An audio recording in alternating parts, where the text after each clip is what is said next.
En 6 ans, le Best of Siam s'est inscrit comme l'un des événements français majeurs en matière de Muay Thai.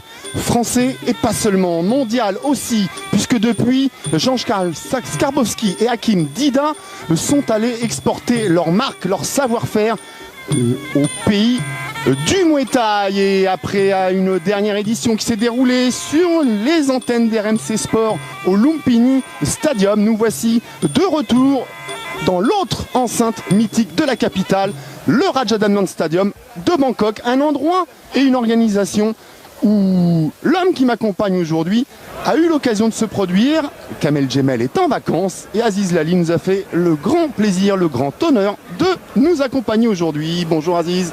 Bonjour Kamel, un plaisir pour moi aussi.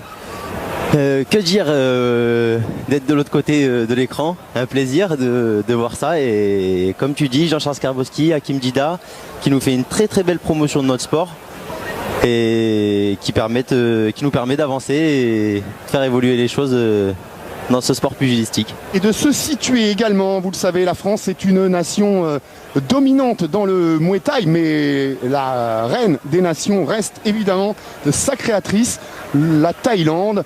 Il est donc important lors de rencontres comme celle-ci, France versus Thaïlande, de tirer un bilan. On aura 4 combats aujourd'hui sur RMC Sport.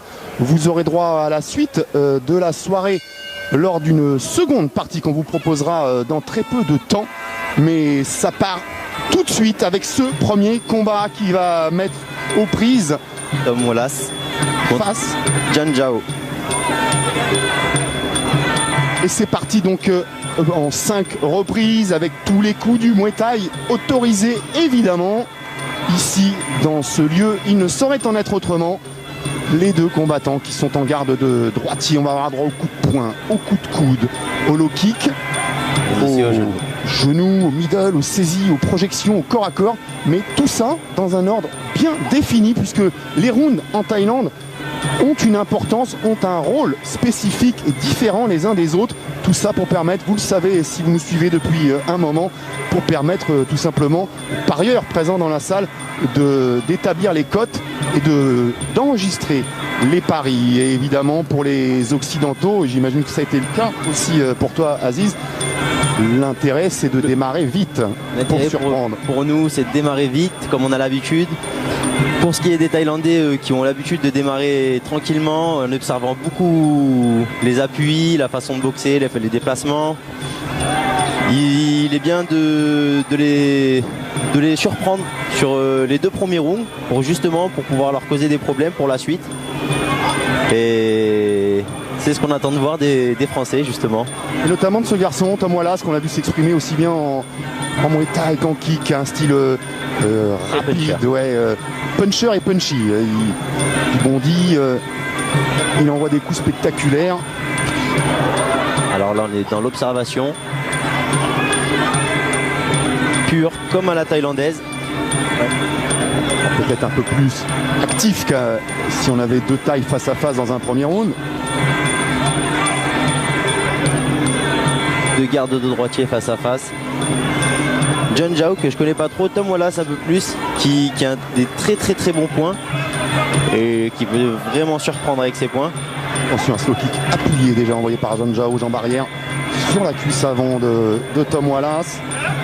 La feinte, il s'est pas laissé surprendre le Thaï. Allez, Tom Wallace qui est arrivé à Bangkok le 10 août pour avoir le temps de s'adapter. C'est vrai que voilà, 13 jours, hein, c'est pas trop finalement pour le décalage horaire, pour le climat. C'est important d'arriver bien avant pour pouvoir se mettre bien en forme, bien sûr, parce que le climat il est complètement différent par rapport au nôtre. Donc pour pouvoir bien s'adapter, il est important d'arriver bien avant. Il a parfait sa préparation au Skarbowski, pardon, je vais pas y arriver pourtant depuis le temps que je le prononce. Le gym de Bangkok. Il avait démarré à Lyon seul ou avec son partenaire de PAO, Dom, qu'on retrouve là dans son coin. Seul, il l'est souvent, Tom Wallace, il est dans la gestion de sa carrière. On a eu l'occasion de s'entretenir, lui et moi, hier, Et on devisait un peu sur ce phénomène. C'est vrai que c'est un garçon qui a une très belle boxe, qui est spectaculaire et puis surtout qui a enregistré de très bons résultats, des victoires contre des garçons qui dans sa catégorie sont de très bons niveaux également et parfois sont plus actifs que lui. Il a battu notamment Célestin Mendes, il a battu par exemple aussi Yannick Rennes. C'est vrai que la Tom Wallace, on lui fait pas énormément de propositions. Alors c'est dire s'il a été d'abord surpris, mais ensuite très flatté, très honoré que Jean-Charles Skarbowski, et là c'est passé du premier coup, alors que j'aperçois, il me semble, derrière mon collègue Kamel Gemel en train de prendre des photos, mais oui, puisqu'il est en vacances certes, mais il n'est pas parti bien loin de la Thaïlande et du Mouet, bref, pas très loin du travail, il est à Bangkok. Et on lui fait du coin, il reste très calme. Un gros coucou bien sûr à Kamel Gemel. Et donc oui, je disais, voilà, Tom Wallace, il a fait des KO qui ont été KO de l'année, qui sont passés en boucle sur les réseaux sociaux français, européens, américains. Et en dépit de ce style spectaculaire, de cette efficacité, il n'a pas une activité digne de son rang. Alors bon, il le prend avec philosophie, pour lui la carrière est derrière et il prend du plaisir aujourd'hui, mais bon, c'est mérité en tout cas que l'on lui offre cette possibilité de briller ce soir. Allez, ça va être compliqué de s'aventurer sur les pointages parce qu'il y a vraiment une façon très spécifique, Aziz, de juger, de noter les rounds en Thaïlande. C'est très compliqué, oui, avec les pointages. Il faut vraiment rester, tout comme des champions comme Damien Lamos, des Youssef Bouganem, qui eux, Rafi Boïk, qui eux sont sur place, qui vivent Muay Thai, dorment Muay Thai en Thaïlande et qui connaissent parfaitement eux les points des stadiums. Pour ce qui est des occidentaux, c'est un peu plus compliqué et c'est pour ça que d'ailleurs c'est pas les mêmes styles de boxe, qu'on a plus pour habitude de démarrer au premier round directement que d'attendre et voir un peu la boxe du boxeur qui est en face. Ouais, mais si on démarre vite, il faut que ça porte ses fruits parce que sinon on pédale un petit peu dans le vide, étant donné que les juges vont noter a priori les premiers, deuxième et éventuellement troisième round de façon neutre, de façon nulle. Ça, et aussi il faut surtout avoir une très grosse préparation physique parce que justement en démarrant vite, derrière quand les Thaïlandais commencent à accélérer, il faut pouvoir suivre la tendance. Il est attentif sur le qui-vive.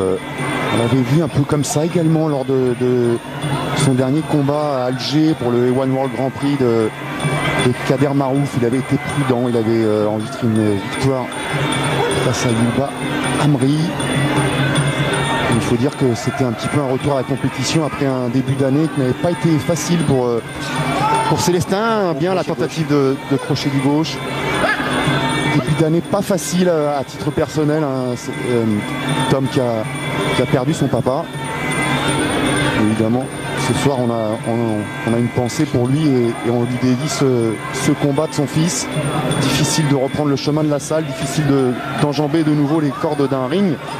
Parce qu'on a tout ça dans la tête, il a essayé de transformer en énergie positive et on espère que pour le coup, là pour lui ça portera ses fruits. Tom travaille beaucoup avec sa jambe avant gauche, à l'intérieur de la cuisse on peut le voir, le taille qui est marqué à l'intérieur, et beaucoup le taille avec sa jambe arrière en middle ou en low kick. Il faudrait essayer de bloquer un peu ces middle là pour éviter d'avoir les avant-bras un peu sapés et de pouvoir continuer à miser sur son anglaise.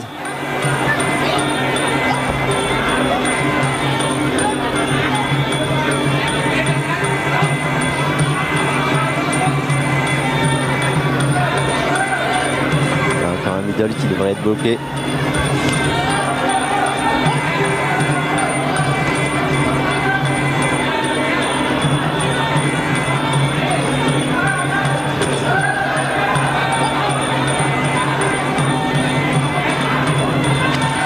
Oh oui, c'est bien. Voilà, avec son anglaise, c'est très bien, c'est très bien ce qu'il fait Tom.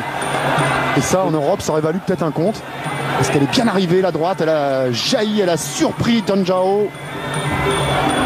Qui n'a pas encore démarré, qui n'est pas encore dans le combat, qui attend peut-être le prochain round et surtout celui d'après, car on ne cessera de le répéter en Thaïlande, dans les stadiums, à Bangkok, le round le plus important. Le troisième et le quatrième bien sûr. le regard du patron du camp Sitsong Pinong, Team Sitsong Pinong, manager de nombreux grands champions, dont Tong Chai qu'on verra tout à l'heure, face à Hamza Ngoto, dont Siti Chai qu'on retrouvera lui dans 2 jours. Si vous nous suivez en direct, on en reparlera tout à l'heure, mais ce sera lors du Glory en Chine, à retrouver sur RMC Sport.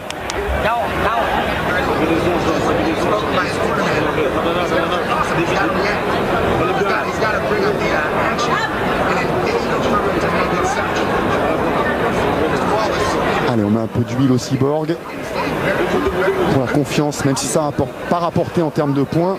Cyborg qui reste tout de même calme, qui écoute attentivement les conseils qu'on lui donne dans le coin. Le droite lui a démontré qu'il pouvait envoyer son adversaire au tapis. Est-ce que c'est le conseil qu'on lui a donné de continuer d'essayer d'avancer et de puncher avec ses points? Premier best of Siam pour Tom Wallace et évidemment première au Raja Damnern. Quel honneur pour un Akmoué comme lui, comme vous, hein, Aziz, comme toi. Quel honneur. C'est une fierté, c'est le fruit du travail, c'est quelque chose de grand, des grandes émotions, des frissons, des...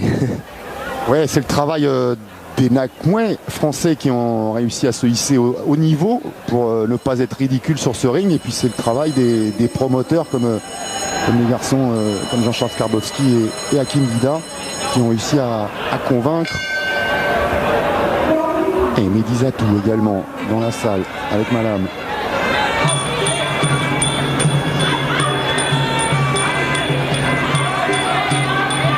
On est parti pour le 3e round. Accélération dans les premiers enchaînements pour Tom Wallace. Le 3e round, c'est le round du corps à corps. On va commencer à laisser les boxeurs, pour peu qu'ils soient actifs, se saisir et travailler avec les genoux.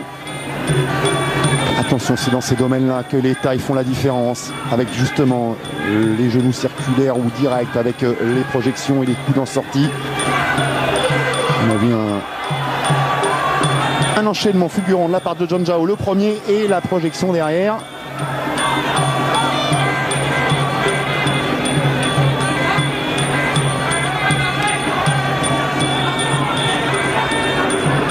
Ans pour John Jao.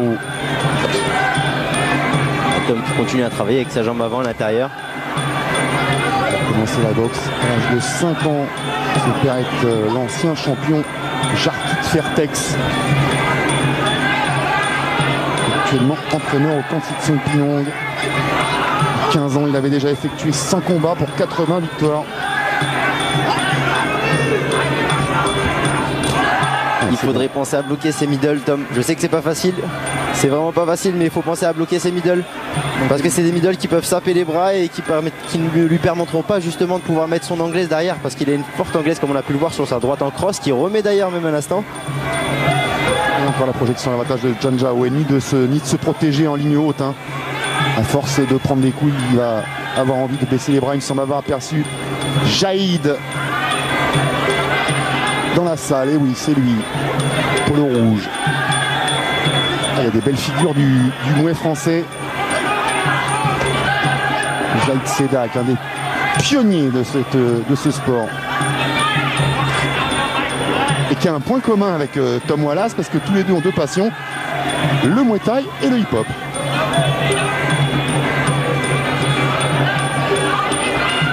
Ils auraient pu avoir un 2e point commun, parce que Jaïd était surnommé Little Big Man, un surnom qui aurait pu aller à merveille à Tom Wallace. Voilà ce qui est passé en gaucher, point droit en avant. Est-ce que c'est pour mieux supporter les middle de son adversaire, ou est-ce que c'est pour mieux le surprendre? Il est revenu en droitier. Ouais, ça va être un enfer au niveau des projections, on a compris. Pas qu'il se laisse saisir, qu'il sait travailler à distance encore autant qu'il peut. Il va remiser avec son anglaise. Il est aussi encoché John Jao maintenant avec sa jambe arrière qui martèle, qui canarde un petit peu comme son partenaire de camp Siti Chai. Il est monté en puissance en vue du 4e round. John Jao. Il va falloir que Tom en ait dans le coffre. pour le 4e.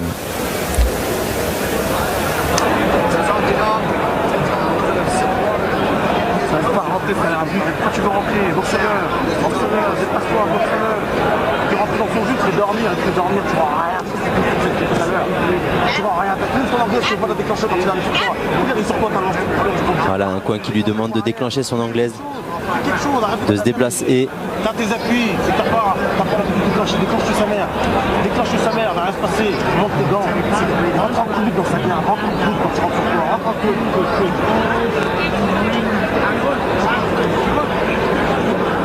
Et on lui dit bien de travailler à distance dans son coin. On n'a pas encore vu les coudes de John Jao. Il pourrait sortir lors de la 4e reprise. Il pourrait sortir justement sur le corps à corps qui va devenir vraiment le secteur de tous les dangers pour le Français.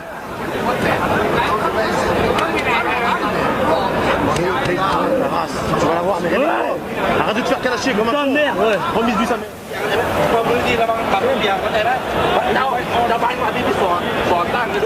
12 ans, John Jao a remporté la ceinture spéciale du tournoi Chamta Pattaya organisé au stadium de Pattaya, une ceinture qui est en termes de prestige pour les boxeurs juniors thaïlandais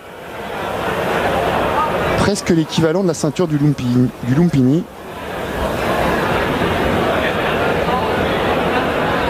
Et puis il a mis en pause sa carrière sous la caméra de notre ami Vassili d'Hanuman Prod. J'ai également vu l'objectif de Marc-Olivier Souder. Il y a aussi des médias, des journalistes français sur place, des photographes. Et il a donc dû mettre sa carrière professionnelle un petit peu en pause. Malgré ça, il comptabilise. De façon raisonnable afin de finir ses études. Et il comptabilise malgré ça quand même 260 combats. Ouais, c'est monstrueux. C'est monstrueux. 194 victoires. Allez, attention à ce 4e round.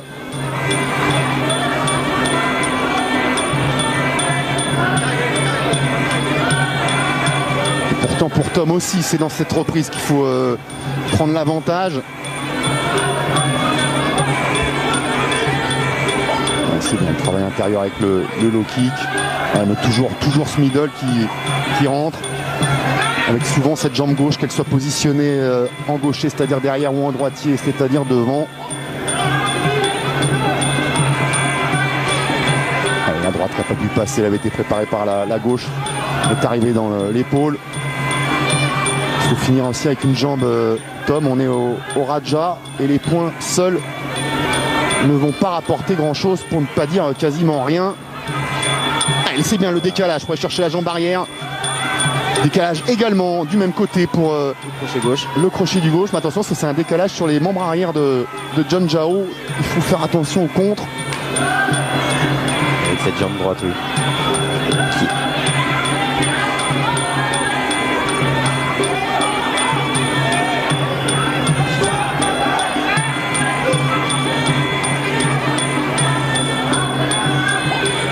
On est déjà à la moitié du 4e round et John Jao n'a pas encore libéré tous les chevaux. Alors est-ce que c'est la mobilité, pourtant pas infernale, même si on l'en sait capable, de Tom Wallace? C'est vrai qu'il n'a pas le style posé, ancré sur la bâche, comme la plupart des Nakmouais.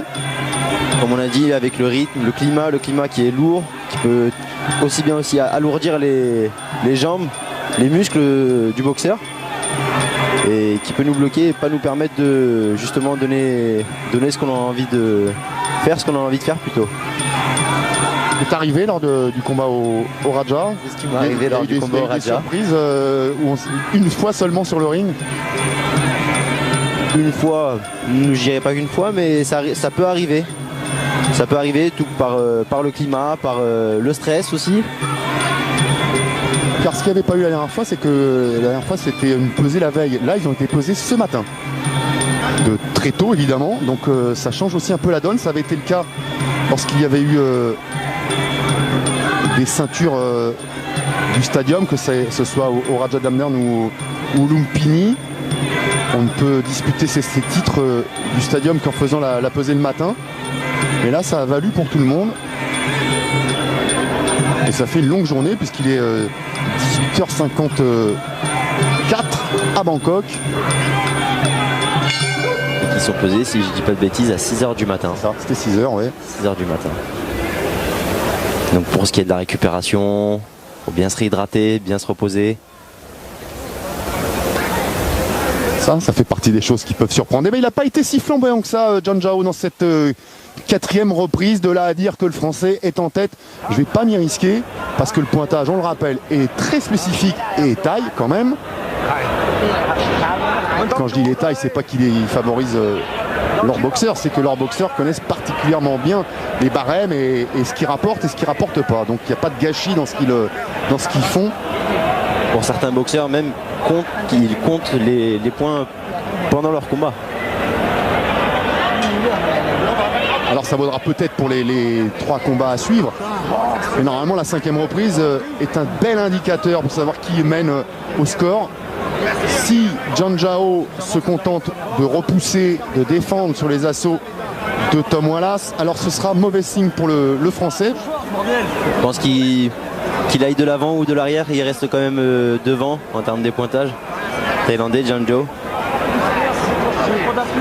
Ce qu'il faudrait, c'est que Tom puisse mettre un coup dur et qu'il peut renverser la donne.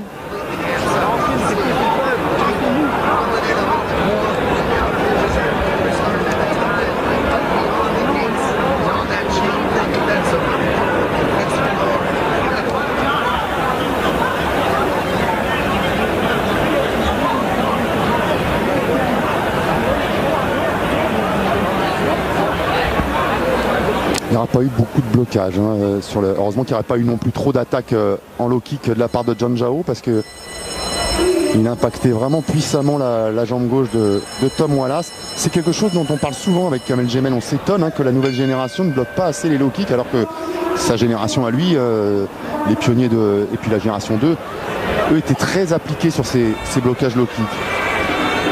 C'est vrai qu'il est important de bloquer les low kicks parce que les jambes, c'est ce qui nous permet de pouvoir avoir des bons appuis pour l'anglaise, pour toutes les attaques. L'anglaise, les coudes ou les genoux, ou voire même les jambes. Si on a mal aux cuisses ou les cuisses alourdies, c'est très très compliqué pour un boxeur de pouvoir bien s'exprimer.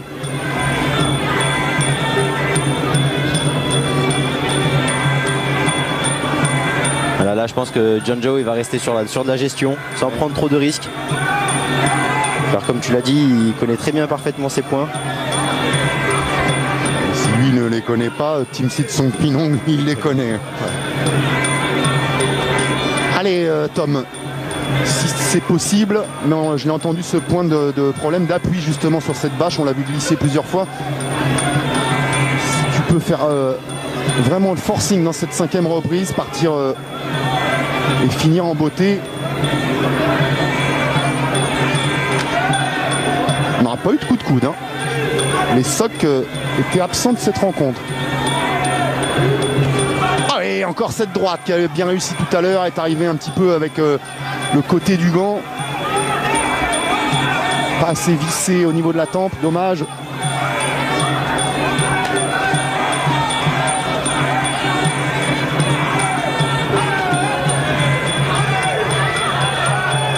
Et ça marque des points, tout ça, cette jambe gauche de John Zhao, triplé, sans qu'il y ait de réponse.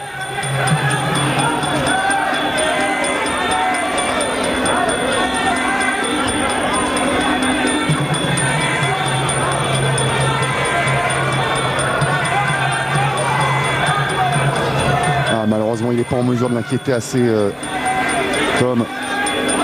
J'ai l'impression que Tom, il attend le bon moment pour puncher. Pour chercher le coup dur, mais voilà, comme là au foie, c'est bien fait, mais est-ce que ça va suffire? Mettre KO, non. Mettre KO. Marquer des points s'il n'y a pas la jambe en sortie derrière non plus. C'est beau, ça fait mal, mais c'est pas rémunérateur. Et pendant ce temps, il y a la distribution de jambes de John Zhao. Regardez la distance. Et marquer des points.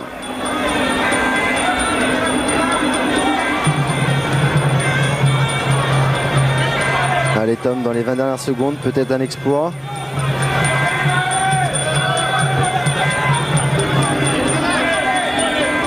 Voilà, comme tu l'as dit, John Zhao le sait. Il reste avec ses types, il recule. Il va danser, il va peut-être même narguer.